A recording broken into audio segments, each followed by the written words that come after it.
poser. J'ai entendu parler de la révolution industrielle, mais je sais pas ce que c'est. Mais t'es bête ou quoi? C'est les gens qui se battent pour sauver leur industrie. Non, t'es à côté de la plaque, là, Emma.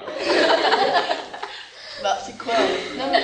Alors, la révolution industrielle commence avec un Écossais, appelé James Watt. Il va avoir une idée pour transformer l'énergie de la chaleur en énergie mécanique. C'est le début de la machine à vapeur. Donc c'est celui qui a inventé le train. Attention, la machine à vapeur, ce n'est pas un train, c'est l'ancêtre du moteur. Je vais vous expliquer comment il fonctionne. La vapeur, produite par l'eau chauffée dans une chaudière, va descendre jusqu'au cylindre, puis va pousser le piston jusqu'au bout. Une fois arrivé au bout, la vapeur qui est refroidie peut sortir par ici.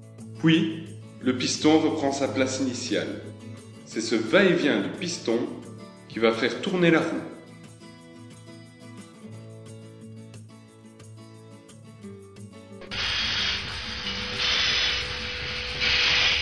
Oh, moi je pensais que la révolution industrielle c'était les hommes qui travaillaient dans les mines. Bien oui, c'est ça.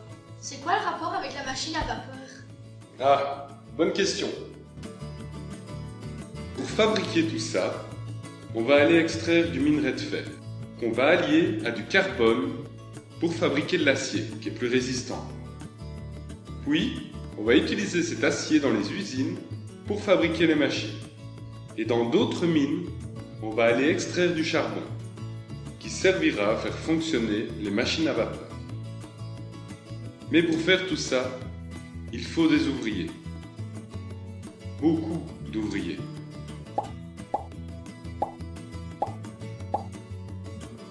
On va les trouver dans un premier temps dans la campagne, qu'ils vont quitter pour aller travailler en ville. C'est ce qu'on appelle l'exode rural. Ensuite, il y a l'émigration. L'émigration, c'est quand des gens d'un pays quittent ce pays pour venir chercher du travail. C'est le cas de pays comme l'Italie ou la Pologne par exemple.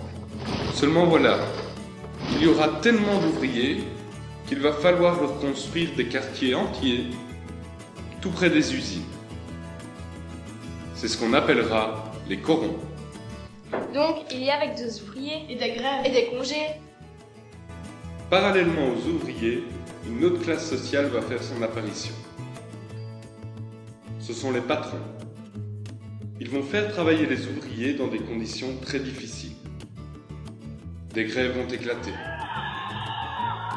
Et des syndicats vont se former pour protéger les droits des ouvriers. Des mutuelles vont aussi se mettre en place pour garantir l'accès aux soins aux ouvriers. Est-ce qu'à cette époque-là, on était aussi obligé d'aller à l'école? Eh non! À cette époque, pour les enfants, c'était encore pire que l'école. Eh oui! Les enfants commencent à travailler vers l'âge de 13 ans, ce qui va provoquer un taux très élevé d'analphabétisme. Mais les adultes aussi avaient des problèmes. Et après une journée bien remplie, ils sombraient dans un des plus grands fléaux de l'époque, l'alcoolisme. Et ça s'est passé quand la révolution industrielle? Alors, la révolution industrielle n'arrive pas partout en même temps. Elle va commencer à la fin du XVIIIe siècle en Angleterre, car c'est un pays très riche et qui a beaucoup de ressources. Ensuite, c'est le tour de la Belgique et de la France, puis les États-Unis et l'Allemagne. Et enfin, à la fin du XIXe siècle, c'est presque le monde entier qui est touché par la révolution industrielle. Vous pouvez y aller. Au revoir.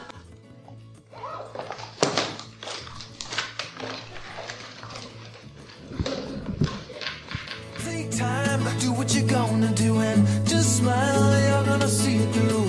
Your wings are gonna sprout and lift you off the ground. Oh no, take time, Do what you're gonna do, just smile. You're gonna see.